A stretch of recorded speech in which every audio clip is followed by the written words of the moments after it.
વિશ્વ શાંતિની પ્રાર્થના આરતીમાંથી આવજો. સકલ વિશ્વમાં શાંતિ પ્રગટો,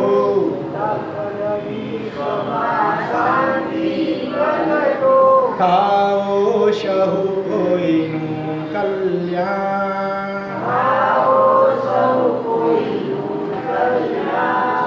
સર્વ જગતમાં સત્ય પ્રકાશો,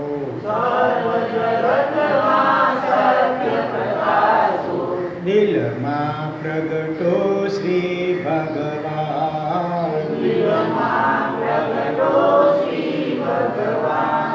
શાંતિ તુષ્ટિ પુષ્ટિ પામો,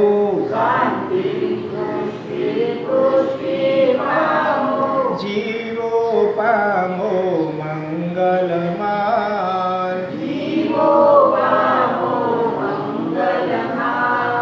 આત્મિક રિદ્ધિ સિદ્ધિ પામો, હે આત્મિક રિદ્ધિ સિદ્ધિ પામો,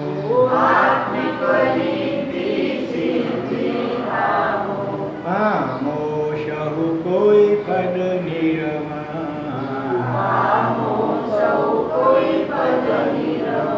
પ્રભુ પામો સહુ કોઈ પદ નિર્વાણ.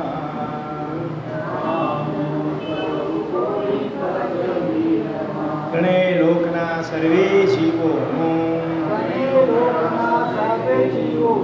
કલ્યાણ મંગળ અને શીઘ્ર મોક્ષ થાઓ,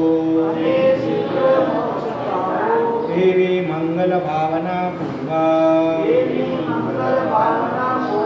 નમો હરિહંતાણં, નમો આયર્યાણં,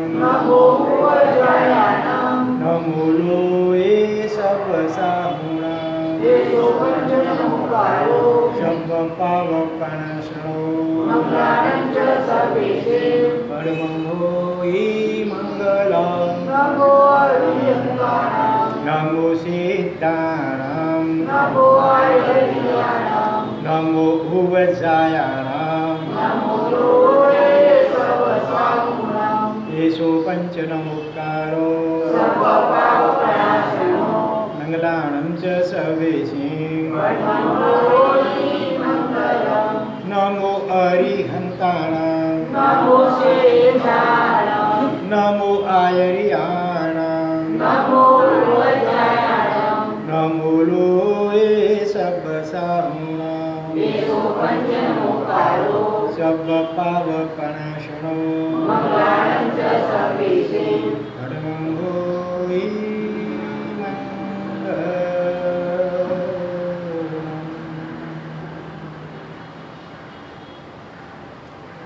તેસીમ આરાહણાય ગાણં ન કરીજજો નરો ભક્તિં, દંતં પિસંજમંતો શાલિંસો કુસરે ભવઈ.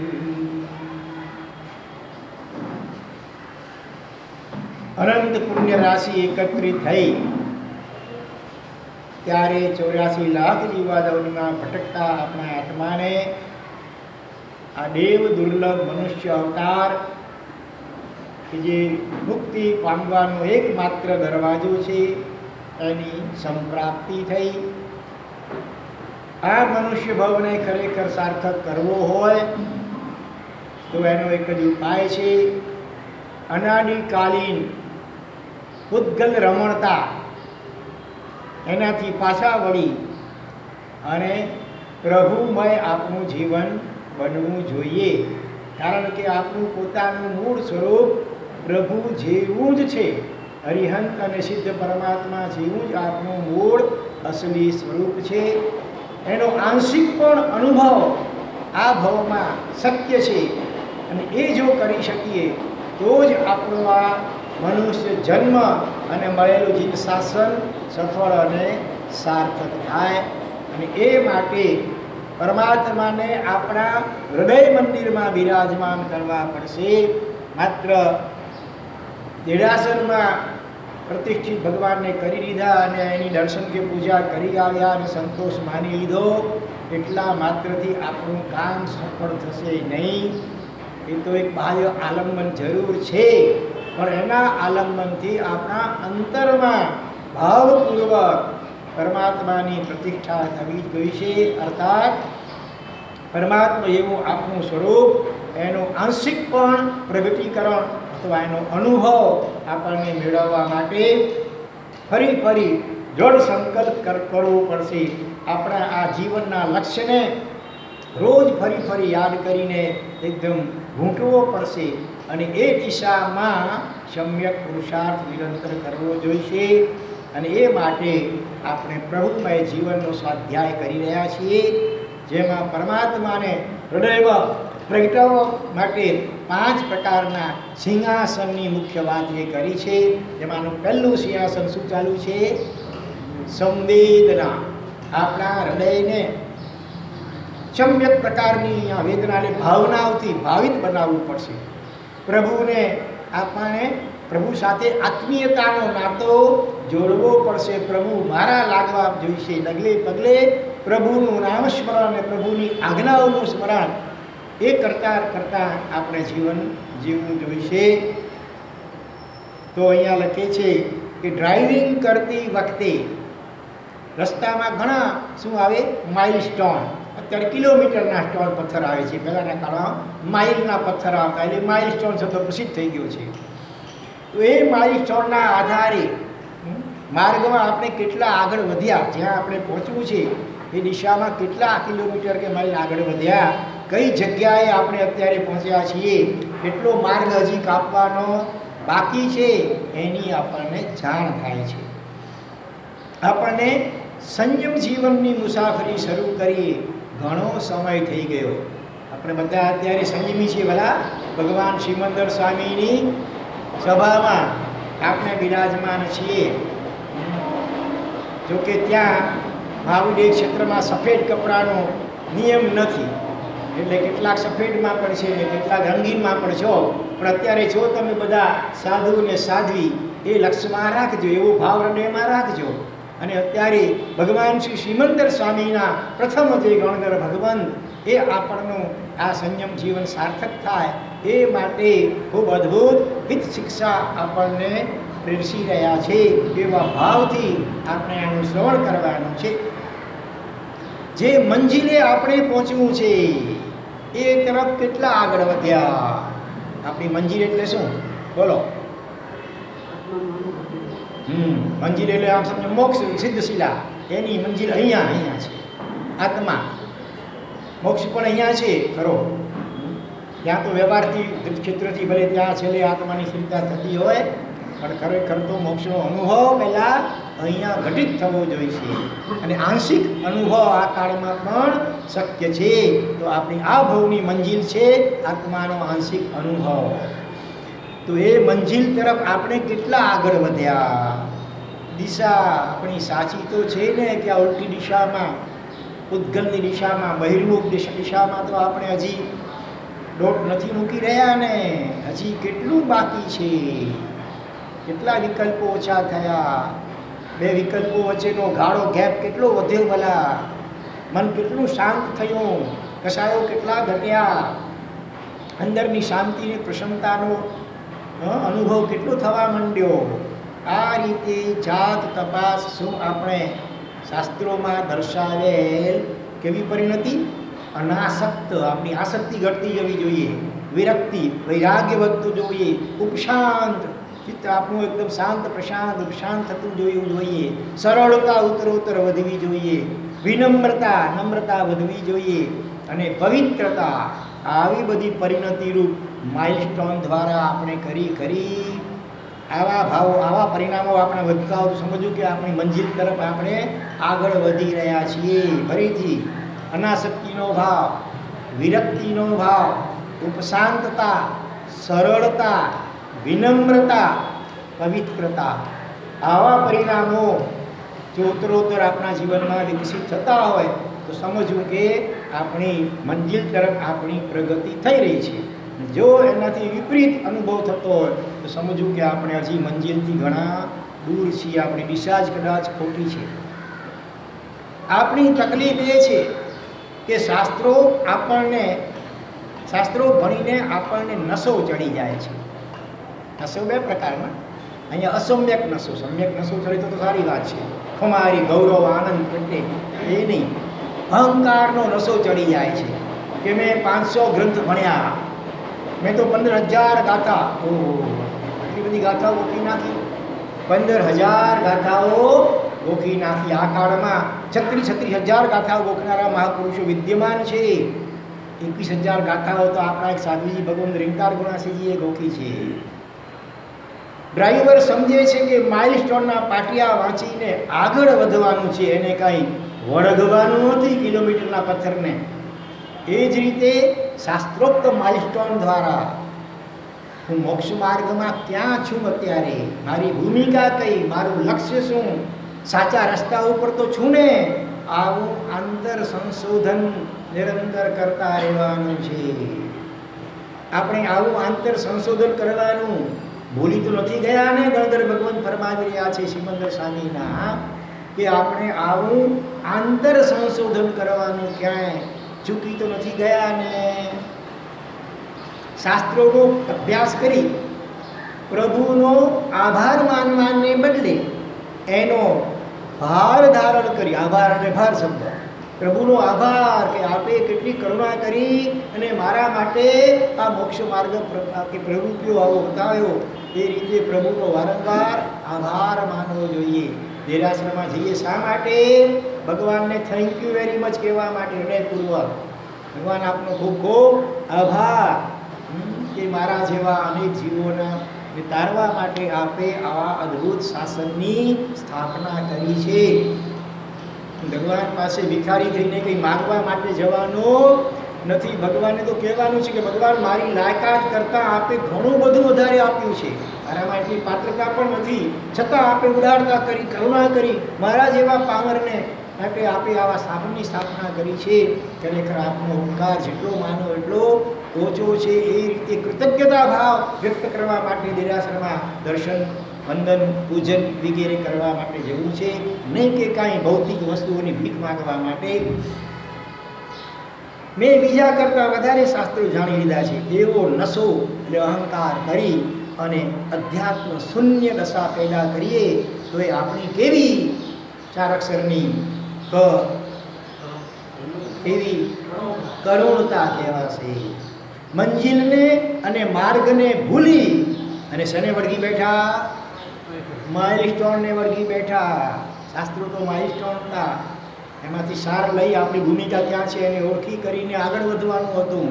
એને બદલે શાસ્ત્રો થોડા ઘણા વાંચી ભણી અને આપણે સંતુષ્ટ થઈ ગયા. વર્ષોના સંયમ પછી શું એવો અહેસાસ કે પ્રતીતિ થાય ખરી કે હવે વધુ વખત હું સંસારમાં રહી શકું એવું મારું જીવદળ રહ્યું નથી. એવી મારી એ દશા થઈ ગઈ છે કે હવે સંસારમાં હું ઈચ્છું તોય રહી શકું, વધુ સમય રહી શકું એમ નથી.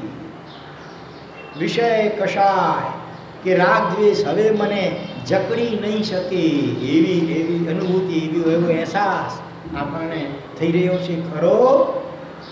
મોહનીય હવે મને છેતરી નહીં શકે એમ અંતરાત્મા આપણો સાક્ષી પૂરે છે ખરો. ભવ પરંપરા લંબાય એવું મારું આત્મદ્રવ્ય હવે રહ્યું નથી. નવીનભાઈ ગાંધીને ફરી યાદ કરજો. 2-4 ભવમાં જ કે મારો મોક્ષ નક્કી અંતરાત્મા સાક્ષી પૂરે છે. એટલો આનંદ અત્યારે પ્રભુના દર્શન કરતા અનુભવાય છે કે છે હવે નિવોડો આવી જ ગયો છે. વાહ, છેડો આવ્યો સંસારનો. હવે 2-4 ભવોમાં જ મારું ઠેકાણું પડી જશે. કે 2-400 ભવ કે 2-4,000 કે 2-4 લાખ ભવ એનું ઠેકાણું પડે છે કે કેમ, એનું હજી કંઈ કહી શકાતું નથી. એવી સ્થિતિ તો નથી ને. જે જીવ વાસ્તવમાં પરમાત્માના માર્ગે હોય એને આવી અનુભૂતિ અચૂક થાય. એટલું બધું રાગ મોહ પાતળો પડતો જાય, કસાયો ઘટતા જાય, અંદરમાં ઠંડક વધતી જાય, શાંતિ વધતી જાય, આનંદ વધતો જાય, ઉત્તરોત્તર પ્રસન્નતા વધતી જાય, રાગ દ્વેષ ઘટતા જાય, કસાયો ઘટતા જાય, મૈત્રી ભાવ વધતો જાય, પ્રમોદ ભાવના, કરુણા ભાવના, માધ્યસ્થ ભાવના ઉત્તરોત્તર વધતી જાય. અને પરિણામે અંતરાત્મા સાક્ષી પૂરે કે હવે બસ સંસારનો કિનારો આવી ગયો સમજો. પરંતુ દીક્ષાના આટલા વર્ષો પછી પણ અનુત્તર વિમાનવાસી દેવ જેવી લેસ્યા દેખાતી નથી. શાસ્ત્રકારો જ્યાં કહે છે કે 12 મહિનાના દીક્ષા પર્યાયમાં સર્વાદ સિદ્ધ વિમાનવાસી જે એકાવતારી દેવો એની ચિત્ત જે પ્રસન્નતા અને આનંદ હોય એને પણ સંયમી આત્મા સાધુ કે સાધી ભગવાન ટપી જાય. બોલો, આમાં કંઈ અતિશયોક્તિ જરા પણ નથી. પણ આપણને જો એવી કંઈ અનુભૂતિ થતી નથી તો આપણી કંઈ ખામી કે કચાશ છે એને સમજવી પડશે.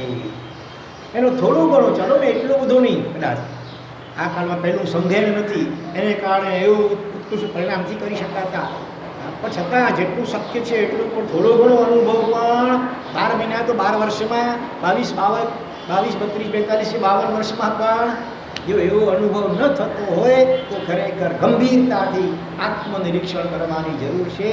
અને 25 કે 50 વર્ષ થયા એની ઉજવણીમાં રાજીપો અનુભવવા જેવો નથી. ભલે ભક્તો કે શિષ્યો ઉજવણી જે કરતા હોય પોતાને અંતરાત્મામાં ખટકો થવો જોઈએ કે આટલા વર્ષો મારા વીતી ગયા એમને એમ સંયમ જીવનમાં હજી સુધી મેં મારા આત્માનો અનુભવ કર્યો નથી, હજી મારા અંતરમાં પરમાત્માની પધરામણી થઈ નથી. એનો અંતરમાં ભારોભાર ખટકો લાવવો જોઈએ. પ્રભુએ બતાવેલ સંયમ જીવનના પ્રાથમિક લક્ષણો પણ ન દેખાતા હોય, આ પ્રાથમિક લક્ષણ છે ચિત્તની પ્રસન્નતા ઉત્તરોત્તર વધતી જતી હોય, ત્યારે અંતરંગમાં ક્યાંક ચૂકીએ છીએ એવો અજંપો થાય ખરો? પ્રશ્ન પૂછે છે આપણને. છે અજંપો કે નિરાંતે નિશ્ચિંતને બેઠા છીએ? આનંદદાતા પ્રભુના મહિમાને અંતરમાં ભરવાનું ચૂકી ગયા. ભગવાન કેવા આનંદદાતા, હો પ્રભુ આનંદદાતા, જ્ઞાન હમકો દીજીએ. આનંદદાતા એવા પ્રભુના મહિમાને અંતરમાં ભરવાનું ચૂકી ગયા. માર્ગની ઝૂરણા કહે, ઝૂરું વિરહ થયો, ઇષ્ટ પ્રિય વ્યક્તિનો વિયોગ અને જીવ તો ઝૂરતો હોય. હજી અંતરમાં પ્રભુ પધાર્યા નથી, આટલા વર્ષો વીતી ગયા, હજી એવો કોઈ વિશિષ્ટ આધ્યાત્મિક અનુભવ થયો નથી. એની ઝૂરણા, એની વેદના, એની ઝંખના, એની તારાવેલી અને એની આતુરતા ઘણું બધું ચૂકી ગયા છીએ. એવું નથી લાગતું ભાઈ? બહારમાં બધું કરવા છતાં અંતરમાં કેવા રહી ગયા છીએ? કોરા ધાકો. વરસાદ પડતો હોય પણ રેઇનકોટ ઓઢેલો હોય તો જરાય અંદરમાં ભીંજાય નહીં. તો કોક એવો બીજો ભૌતિક રેઇનકોટ કોઈ નથી ઉડી લીધું ને, જેથી કરીને આટલા વર્ષોનો સંયમ પર્યાય થયો, આટલા શાસ્ત્રો વાંચ્યા, જીનવાની સાંભળી, અનેક પ્રકારની આરાધનાઓ કરી, છતાં અંદરમાં હજી આમ કોઈ વિશિષ્ટ ભીનાશનો અનુભવ, આર્દ્રતાનો અનુભવ, આનંદનો અનુભવ, પ્રસન્નતાનો અનુભવ થતો નથી.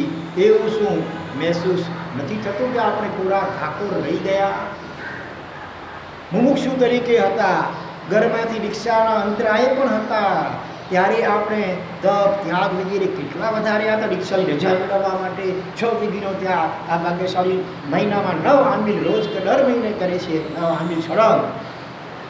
પ્રભુનો માર્ગ પામવાની હૃદયમાં કેવી પ્રબળ આતુરતા હતી. ક્યારે મને રજા પડે, ક્યારે મારું જલ્દી મુહૂર્ત નીકળે અને ક્યારે મને આ રજોહરણની પ્રાપ્તિ થાય.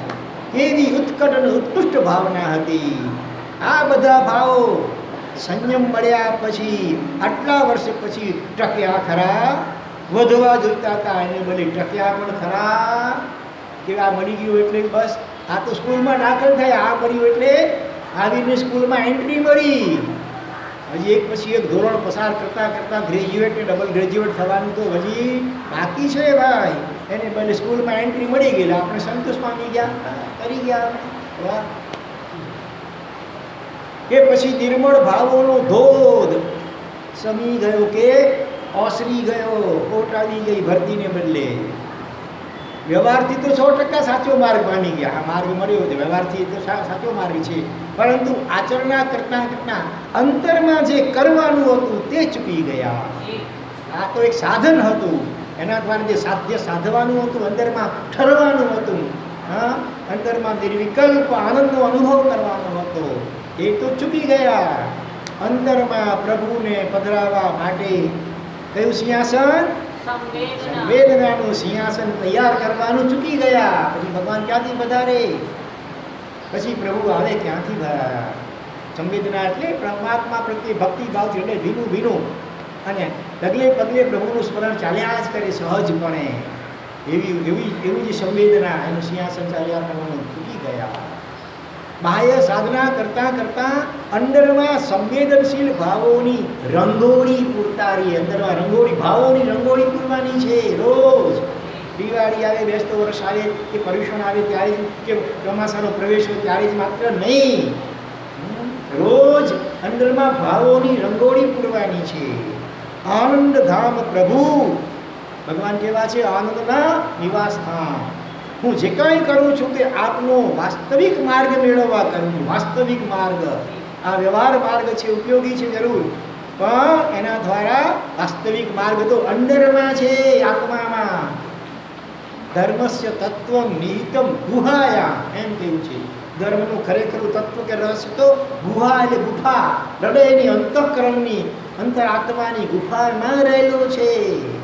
એને પ્રાપ્ત કરવા માટે મહાજનો યેન ગતસ પંથા, મહાપુરુષો જે માર્ગે અંદરમાં ઉતર્યા, આપણે પણ એ માર્ગે આ સંવેદનાઓ દ્વારા અંતરમાં ઉતરવાનું છે. ભાઈ, આ શાસ્ત્રો વાંચ્યું છું તે તને વાંચવા માટે પ્રભુને આપણે કહેવાનું છે. આ શાસ્ત્રો શા માટે વાંચવા? અને હું તને વાંચી શકું, તારું સ્વરૂપ, આંતરિક સ્વરૂપ ઓળખી શકું, સમજી શકું, એ માટે શાસ્ત્રો વાંચવાના છે. નહીં કે વિદ્વાન બનીને ઉપદેશ દેવા માટે, વ્યાખ્યાનકાર બનવા માટે, પ્રભુને સમજવા, ઓળખવા માટે અને પ્રભુને અંદરમાં પધરાવવા માટે આપણે શાસ્ત્રો ભણવાના છે.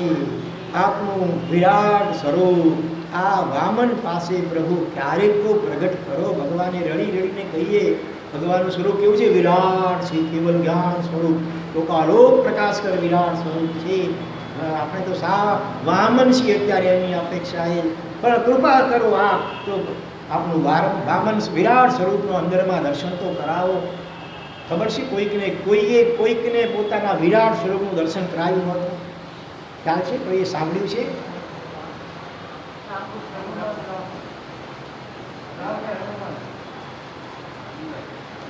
ભગવદ્ ગીતામાં આવે છે, શ્રી કૃષ્ણે અર્જુનને પોતાનો વિરાટ વિશ્વ સ્વરૂપના દર્શન કરાવ્યા હતા. વિશ્વ સ્વરૂપના, પોતે વિશ્વમય આખું સ્વરૂપ એનું દર્શન કરાવ્યા હતા. એટલે એને દિવ્ય ચક્ષુ આપ્યા હતા.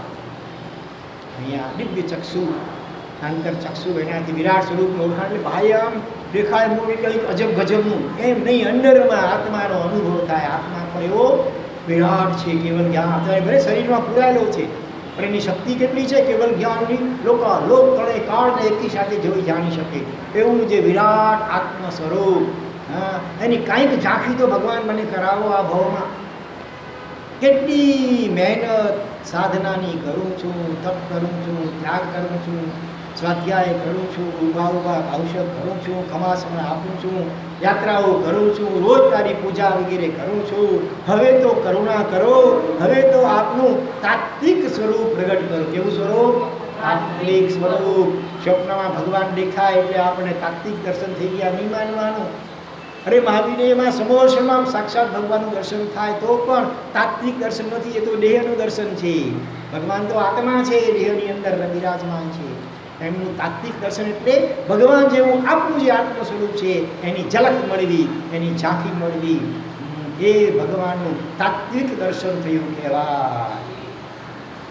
શબ્દે સારા, આશારામ સૂત્રોનું એક વાક્ય બધું છે. આત્માનું સ્વરૂપ કેવું છે? શબ્દે સારા નિયંત્રણથી, બધા જ સ્વરો જ્યાંથી પાછા કરે છે. સ્વરો એટલે અક્ષરો, શબ્દો, એ આત્માનું વર્ણન કરી શકવા માટે સમર્થ નથી. તક્કા જથ્થ નવિજ્જય તર્ક વિતર્કથી પણ આત્માને ઓળખી કે પામી શકાય, સમજી શકાય એવું નથી.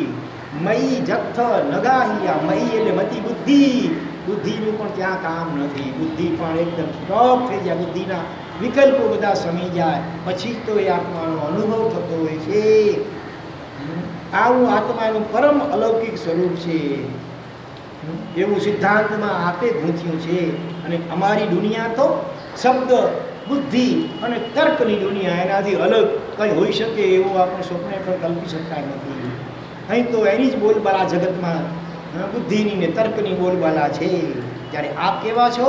શબ્દાતીત, તર્કાતીત અને વિકલ્પાતીત, અતીત છો. નથી પર બધા વિકલ્પો ઠરી જશે જ્યારે, બધા તર્કો સમી જશે જ્યારે, બધા શબ્દો વિરમી જશે ત્યારે એ આત્મા કે પરમાત્માનો અનુભવ થાય. હું આત્મા છું એ પણ વિકલ્પ પછી સમી જવો. શરૂઆતમાં ભલે ઉપયોગી હોય, ધ્યાનમાં કે બેસી અંતર્મુખી રીતે શરૂઆતમાં સહજાનંદી સિદ્ધ સ્વરૂપી અવિનાશી હું આત્મા છું. દેહ મરે છે, હું નથી મરતો, અજર અમર હું આત્મા છું. કેટલા ભાગ્યશાળી હોય એક માળા ઘણી પહેલી લીટીની 1 2 3 4 5 6 7 8 9 10 11 બાકીને આવે ગણશો ભલે, બાકીને આવે ગણશે. હા, પત્તા ભૂલાઈ ગયો, વાંધો નહીં, અહીંયા લખી લો. તમે તો તરત આમ કરીને 1 સેકન્ડમાં કરી લો. તો હજી એટલી રુચિ ઓછી છે, ભૂલાય કેમ નહીં? તો ખાવાનું ભૂલાય છે, ભૂલાતું ને? હા, એટલી આત્માની ભૂખ એટલી ઓછી છે, કાચી છે, હજી છે પણ હજી કાચી છે થોડી. બરાબર ટકાવજો, તો પછી ભૂલાશે ને. ત્યારે સૌથી પહેલી પ્રાથમિકતા આને જોઈએ, બીજું બધું પછી. પહેલાં આત્માની વાત હોય એને સૌથી પ્રાધાન્ય આપવું જોઈએ. તો ભગવાન આપ કેવા છો? શબ્દાતીત. મંત્ર પણ સમજી જશે. અરહમ નમ કશું જ નહીં રહે. જ્યારે અનુભવ દશા આવશે ને, પણ શરૂઆતમાં બધું જોઈશે. પ્રભુનું નામ સ્મરણ, મંત્રનું સ્મરણ શરૂઆતમાં સહાયક છે, કેટલેક અંશે ઉપયોગી છે. બીજા બધા આડા અવડા વિકલ્પોને દૂર કરવા માટે શરૂઆતમાં પ્રભુનું નામ રૂપી શબ્દ કે મંત્ર એ અમુક લિમિટ સુધી ઉપયોગી જરૂર છે. પણ છેલ્લે આગળ જતાં ધીરે ધીરે ઓટોમેટિક એ પણ શાંત થઈ જશે. પછી હું આત્મા છું એ પણ વિકલ્પ નહીં રહે. નહીં વિકલ્પ બિલકુલ કાંઈ નહીં, એકદમ શાંત.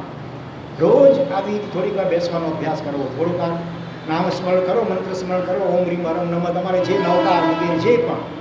પછી થોડીક ક્ષણો માટે બિલકુલ શાંત બેસી જાઓ, સાક્ષી ભાવે અંદરમાં માત્ર જોયા કરો. અંદરમાં જે પણ શાંતિ, પ્રસન્નતા, આનંદ થોડી ઘણી અંશે પણ અનુભવાઈ રહે છે ને, બસ એમાં ડૂબો માત્ર, એના સાક્ષી રહો, એને માણો. બીજું કશું જ ન કરો, ડુ નથિંગ એટ ઓલ, કાંઈ જ ન કરો. માત્ર અંતર્મુખ થઈને શાંત બેસીને અંદરની પ્રસન્નતાનો અનુભવ કરતા રહેવાનો. બસ આપના તેવા શુદ્ધ અતિન્દ્રિય સ્વરૂપમાં મારે કાયમ માટે સમાઈ જવું છે. ભગવાનનું સ્વરૂપ કહે છે અતિન્દ્રિય. આ પાંચેય ઇન્દ્રિયોમાંથી એકે ઇન્દ્રિયો અને છઠ્ઠું મન પણ એ પરમાત્માને ઓળખી શકે એમ નથી. ઇન્દ્રિયોને મનથી ઉપર ઉઠીશું ત્યારે જ એ આત્મા કે પરમાત્માનો અનુભવ થશે. સદા માટે તેમાં મારે ડૂબી જવું છે, ડૂબીને તરવાનું છે સંસાર સાગરને. અંદરમાં ડૂબશું તો સંસાર સાગરને તરશું, એવી વિલક્ષણતા છે. અંદરમાં આવી હાર્દિક ભાવનાઓ અને સુરીલી સંવેદનાઓ ઊભી કરવામાં આપણે જ કચાશ રાખી છે, આપણે જ ઊણા ઉતર્યા છીએ. કાં તો બાહ્ય સાધનોમાં સંતોષ માની બેઠા, તપત્યાગ વગેરે બાહ્ય સાધનો સ્વાધ્યાયાદી એમાં સંતોષ માની બેઠા, અને કાં તો તે સાધનો વિષયક હઠ, કટાગ્રહ કે પકડમાં જ ઇતિશ્રી માની દી. અમે કરીએ છીએ એ જ સાચું, ચોથ કોઈ કે ચોથ સાચી, કોઈ કે પાંચમ સાચી, એની ખેંચાતાણમાં જ આપણે સમ્યક્ત વગેરે માની બેઠા. અમે સમ્યક્તિની દિશા મિથ્યા હતી, અથવા તો તે સાધનોને જ સાધ્ય સમજીને પોતાની જાતને કૃત્ય માની બેઠા. આનું પરિણામ એ જ આવ્યું કે આ સાધનોને જ આપણે બંધન બનાવ્યા. સૌ સાધન બંધન થયા, રહ્યો ન કોઈ ઉપાય, સત સાધન સમજ્યો નહીં, ત્યાં બંધન શું જાય. સાધનને પણ બંધન અથવા સાધનને પણ શસ્ત્ર બનાવી અજ્ઞાન સા પ્રભુ મારી. બુદ્ધ જન હાસ્ય કરી મુજ ટાળો, મૂર્ખતા દુઃખ પારી રે, પાર્શ્વના દર્શન. સાધનને પણ શસ્ત્ર બનાવ્યા. ગામ દાખલો આપ્યો હતો, ચક્કુ કે છરી હોય એને શાક સમારી શકાય, પેન્સિલ છોલી શકાય, પણ નાના બાળકના હાથમાં આવી જાય તો ક્યાંક પોતાની આંગળી કાપી નાખે. એટલે સાધન પણ શસ્ત્ર બની ગયું. એમાં તરવા માટેના બધા સાધનો એટલે ઉપાયો હતા, પણ જીવની અજ્ઞાન દશાને કારણે એ સાધન પણ શસ્ત્ર પુરવાર થઈ ગયા. એ એના નિમિત્તે જ આપણે રાગદ્વેષ કરી બેઠા, અમે સાચા ને તમે ખોટા. જો અંતરમાં સતત તલસાટ જાગતો રાખીએ તો આપણા જીવનમાં આવી કરુણ દુર્ઘટના ન સર્જાય. મહાસંયમી પૂજ્ય ભદ્રંકર સુરી સરજી મહારાજ આચાર્ય પદવી પછી જ્યારે પણ ટપાલ લખે ને ત્યારે એમાં છેલ્લે ભદ્રંકર વિજય, આચાર્ય ભદ્રંકર સુરી, એવું સુરી કે આચાર્ય શબ્દનો પ્રયોગ પોતાની જાત માટે નહોતા કરતા. કારણ પૂછતા એમણે શું જણાવ્યું કે આચાર્ય તો હું ગ્રસ્તોનો થયો છું, બાકી મારે તો હજી મુનિ થવાનું પણ બાકી છે. આ કેટલી જાગૃતિ, કેટલો વિવેક, કેટલી સમજણ સ્પષ્ટ કે મુનિ દશા તો કેટલી બધી ઊંચી હોય, આમ આઠે પર આનંદ હોય, આમ આત્મરમણતા હોય, જ્યાં આત્મજ્ઞાની શ્રમણ કહાવે બીજા તો દ્રવ્ય લિંગી રે. એમ આનંદજી યોગીરાજે પણ કહ્યું આત્મજ્ઞાન ત્યાં મુનિપણું, એમ પણ કોઈકે કહ્યું. તો અહીંયા એ તો મારી દશા હજી આવી નથી, આત્માનો અનુભવ નથી આવ્યો, એટલે મારી હું તો હજી મુનિ દશા પણ નથી આવી. તો આચાર્ય પંડિત વાત કેટલી મોટી વ્યવહારથી ભલે કે છે હું ગ્રસ્તોનો આચાર્ય કહેવાતો હોઉં, બાકી હજી ખરેખર તો મુનિ દશા પણ હજી નથી આવી. આ યોગી પુરુષના વચનો છે. આપણે ક્યારે આપણી જાતની તપાસ કરી ખરી? સૂરી થયો ભૂતકાળ આનંદ ભવોમાં, સૂરી થયો, વાચક થયો ઘણી બહુ વાર, પણ આ મૂર્ખ આત્મા ન થયો. અભ્યંતર અણગાર, બાહ્ય અણગાર એટલે સાધુ પણ, અગાર એટલે ઘર, અણગાર એટલે ઘર જેને ન હોય પોતાનું, ગામમાં ઘરનું, સીમમાં ખેતરનું, બેંકમાં ખાતું ન હોય, એનું નામ મુનિ. તો એ બાહ્ય અણગાર પણ આવ્યું, પણ આંતરિક જે મુનિ દશા આવી જોઈતી હતી તે તો હજી નથી આવી. આપણને સંયમ લીધા પછી પણ પુણ્યની અને શક્તિની જ આતુરતા છે. રિક્ષા લીધા પછી શું છે યોગ, અને તે મળી જાય એટલે ઠંડકની અનુભૂતિ થાય.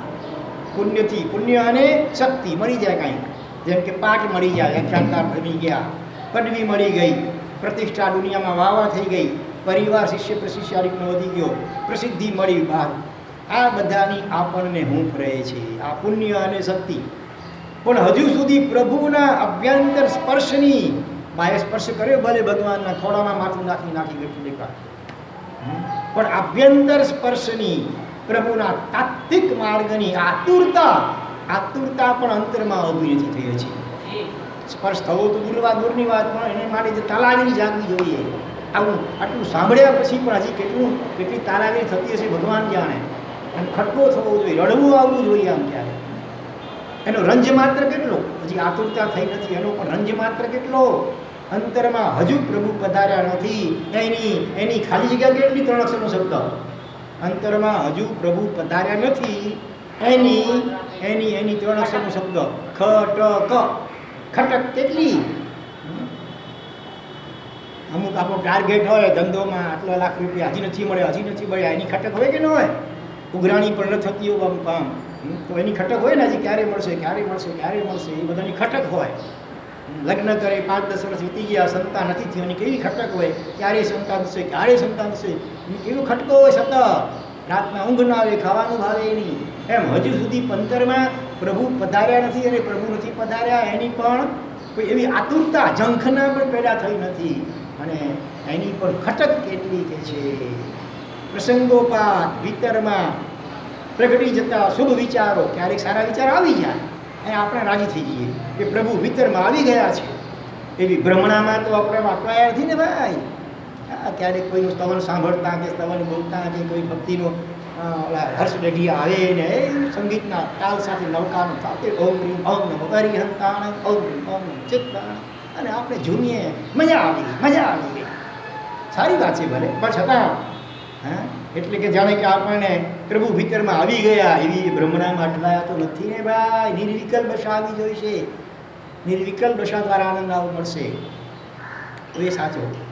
ક્યારેક જાગી જતા શુભ વિચારો, એ નિમિત્તોના કારણે ઉઠેલો ભાવનાનો ઉભરો તો નથી ને, દૂધનો ઉભરો જરાક આવે ને પછી સમી જા, એવું તો નથી ને, તપાસતા રહેવું પડે. બાકી હૃદયમાં જાગી જતા 2-4 શુભ વિચારોના જોરે પોતાની ઊંચી આધ્યાત્મિક દશા માની લેવામાં આપણો જ વિકાસ રૂંધાઈ જાય છે. ઓવર એસ્ટિમેટ નહીં કરવાનું પોતાની જાત માટે.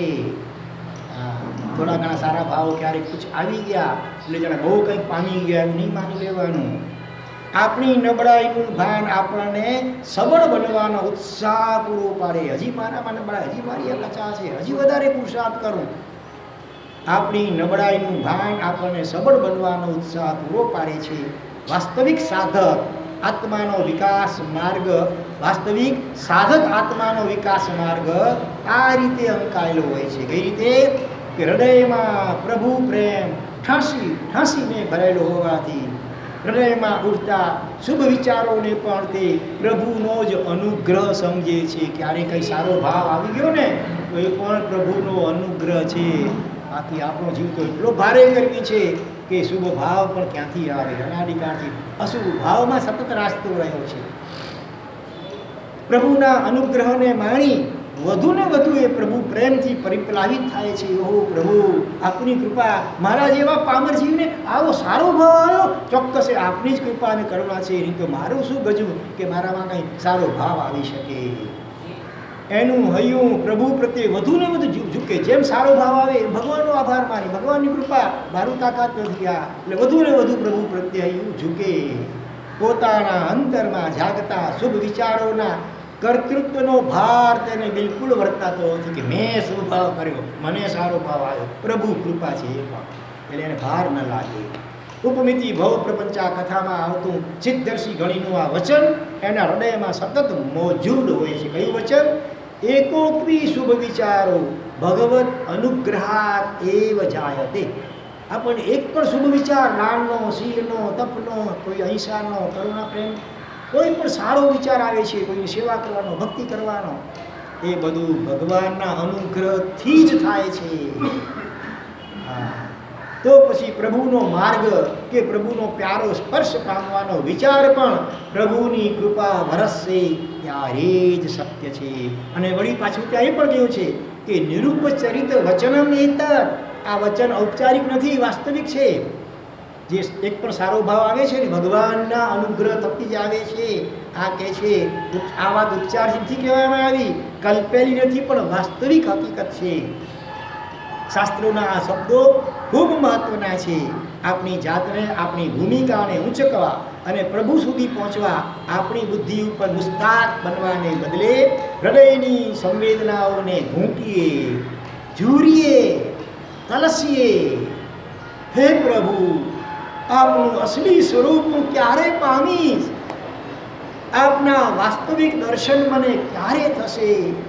એના વગર તો મારો ભાવ નિષ્ફળ જશે. અત્યાર સુધી આપણે શાસ્ત્રને બુદ્ધિના સ્તર સુધી રાખ્યા, પણ ખાલી જગ્યાના સ્તર સુધી ન પહોંચાડ્યા. એવું સ્તર હૃદયના સ્તર સુધી ન પહોંચાડ્યા. પ્રભુ મહાવીર પાસે ગૌતમ સ્વામી ભલે બુદ્ધિના સ્તરે આવ્યા ત્યારે ભગવાનને હરાવવા માટે, વાડ કરવા માટે આવ્યા હતા, પણ પછી એમણે હૃદયને મુખ્ય કર્યું. સંવેદનશીલ હૃદય સિંહાસન ઉપર પ્રભુને બિરાજમાન કર્યા અને એથી એમનું આત્મ ઉત્થાન બહુ ઝડપથી થયું. જ્યારે પ્રભુના જમાઈ, કોણ? જમાલી, એણે દ્રઢ વૈરાગ્ય, ઉપશમ ભાવ અને બહુમાન સાથે પ્રભુના ચરણોમાં જીવન સમર્પણ કર્યું હતું. શરૂઆતમાં તેઓ હૃદયના સ્તરે પહેલા આવ્યા હતા ભગવાન પાસે, છતાં ગોથું ખાઈ ગયા, ફેંકાઈ ગયા. કારણ કે સંયમ જીવનમાં આવ્યા પછી એમને હૃદયના બદલે બુદ્ધિના સ્તરની મુખ્યતા રાખી. અંતરમાંથી સંવેદનાનું સિંહાસન લુપ્ત થઈ ગયું અને એથી પરમાત્મા પણ અલોપ થઈ ગયા. ભલે આ નજર સામે હતા છતાં અલોપ થઈ ગયા. પ્રભુને બેસવાની હવે જગ્યા જ ન રહી હૃદયમાં. ભગવાનની સામે પડ્યા કે ભગવાને આ પ્રમાણે આગળ કહ્યું છે, ખોટું છે, બરાબર નથી. પોતે 11 રંગના પાઠી હતા, 500 શિષ્યોના ગુરુ પદે હતા. એનો એક નશો હતો, એક હૂંફ હતી અને એથી મોક્ષ માટે નીકળવા છતાં ગાડી આડે પાટે ફંટાઈ ગઈ અને જગતપતિ સામે માથું ઊંચકવાની ભૂલ કરીને ભયાનક સંસાર વધારી દીધો. માટે શાસ્ત્ર અભ્યાસ કરતી વખતે અંતરમાં જાગૃતિ રાખવી. જે કંઈ ભણીએ છીએ તે આપણી બગડેલી જાતને સુધારવા માટે ભણીએ છીએ, બીજાને સુધારવા માટે નહીં. પહેલાં પોતાની જાતને સુધારવા માટે ભણીએ છીએ, પરને સુધારવા નહીં.